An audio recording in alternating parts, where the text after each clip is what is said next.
Hey, what's good? What's good? What's good? What's good? Welcome to D Smith Let's Discuss. Welcome to today's session. Today's session. Why is everybody upset at Scottie Pippen? What he say? You cannot say nothing bad about Michael Jordan and the Chicago Bulls. Even though Pippen played for that team, even though he know the details, don't nobody want to hear it. Welcome to the session. Like, comment, subscribe. And so let's hear what exactly Scottie say. To me, he didn't say anything negative, bad. But you can't say nothing bad about MJ or LeBron or their fans are going to go after you. Let's go. And he said, "Hey, Scotty, I heard you were upset. Let me know when you have a minute to speak." Is that the last time you guys spoke? Something like that. Something like that. Did you actually call him? Like, did you guys talk, or did you just text him? No, I think we ended up speaking briefly. Did it end up being good, the conversation? Yeah, I guess. Good and final. That's what it was. Good and final. Because of you or because of him? Yeah. So he didn't really answer that, right? I don't want to pick because of who. It's just good and final. Most likely him. Likely to happen. Me going to Carbone in the next 5 years. Carbone in Miami. I don't know what's your favorite restaurant.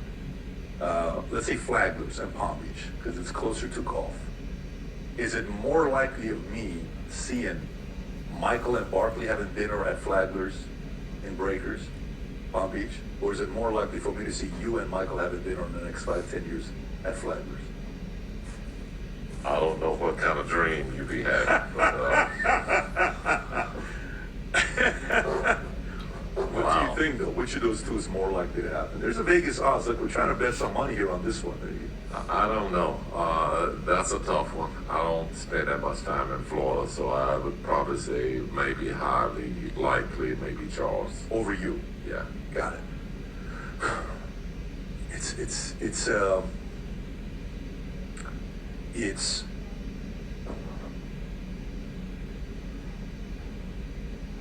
That's wild. And would you say a big part of it is The Last Dance and how that was portrayed? Would you say that was it? Would you say, because I sit there and I watch, for me, Kobe. I had Kobe at one of ours, the late Kobe. I love Kobe. Kobe and I are 6 weeks apart, our birthdays, and Wow. I watched him play. We had a relationship at the tail end of his, not even career, his life. And it was a great moment. And he said some stuff about Shaq, and then Shaq and I had a conversation together years later, and it was great. And my son, till today, he's met a lot of different people. His favorite athlete he likes to talk about is Shaq. Shaq is his, Dylan loves Shaq. Yeah. And then when you saw that one interview with Shaq and Kobe, they're sitting across from each other, right? That conversation that took place. And then you saw one with Magic and Isaiah. I don't know if you remember those interviews that they did like 10 years ago, something like that, 8 years ago, 10 years ago. It was great to see Shaq and Kobe together. It was great to see It was awesome. Isaiah and Magic together, where Isaiah got emotional and he got up and they hugged each other, and that whole thing with the two of them. Why is the tension so high with anything related to Michael? You and Michael, Barkley and Michael. Well, I don't know. I mean, Shit, they don't like each other. Michael is a very difficult person to deal with. I played with him for years, so I know that, Michael an asshole. He just want to win. That's it. That's all. when it's time for you to move in your direction, then go in your direction. Don't sit there and try to procrastinate or stretch it. That the relationship is not where it was or not what it used to be. Don't try to be friends with somebody that don't want to be your friend. Stop it. And that's what Scottie did, in my opinion. I'm gonna stop playing it now. Be the same, so why try and I'm gonna stop talking. make something out of nothing, or try to make something that was never there. So, Yeah.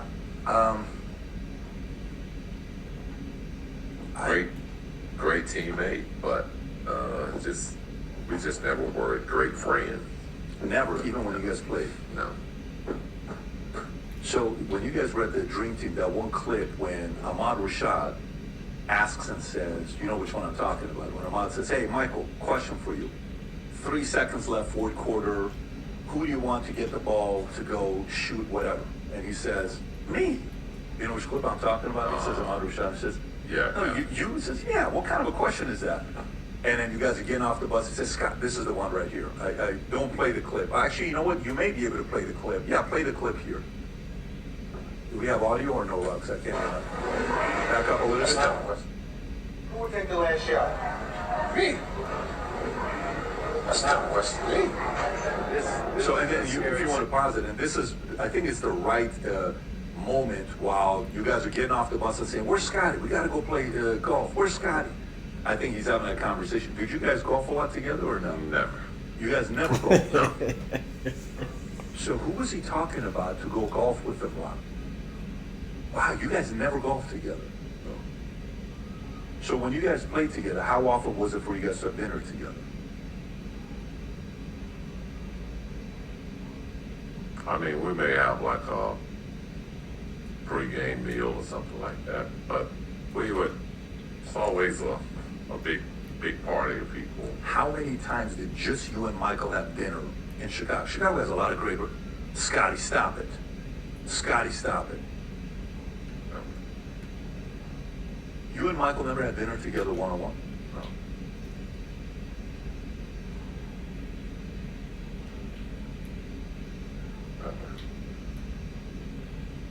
Michael's house just sold, the one in Chicago, Yeah. right? I think it sold for like 9.6 million or some number like that, if I'm not mistaken. We like the house. We were interested, but possibly doing something with that because of the history in it. How often did you guys hang out in that house, go shooting, basketball, talking, mentally getting ready for the playoffs? I never shot basketball there.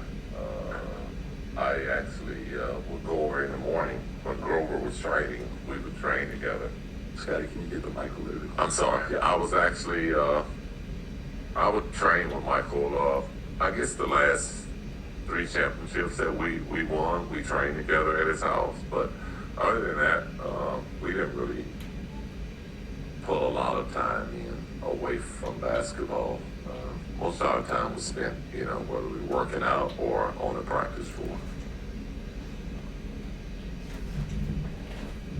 That's so wild to me because, that feedback was given sometimes about Kobe. That Kobe wasn't a guy that hung out with his teammates. First one that he had. And then Phil, the story about Phil brings Michael in and he says, hey, Michael, I want you to meet Kobe. And Kobe says, I beat you one-on-one if we play that, that exchange. And then Kobe eventually, you can tell him and Powell became best of buddies, brothers, family. You see Powell with Vanessa, with family, it's emotional, all of that stuff.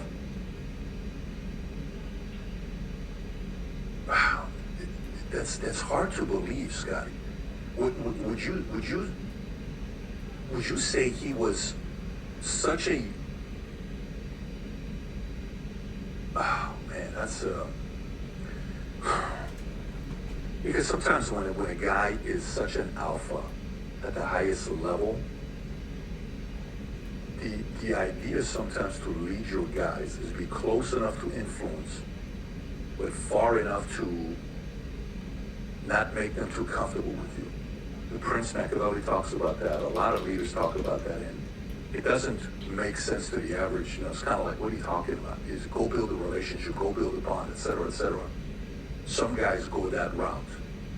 I wonder how much of that was more from his analysis of, he said, I'm above, I'm the leader, I'm the head guy here, and he didn't want to get too close to his guys. So if you're saying you guys never had dinner together, Scott? No. And you never golfed because you weren't a golfer? Or are you a decent golfer? I think a little bit of both. I'm decent, but didn't really care for the game much when I played. When season ended and it's off season, how often did you guys hang out in off season? 0. Who was your guy? Was it more Horace? You and Horace? You and Dennis? You and Probably BJ more Armstrong? Horse. When I was there, I was probably more Horse. Who was close to Michael on the team?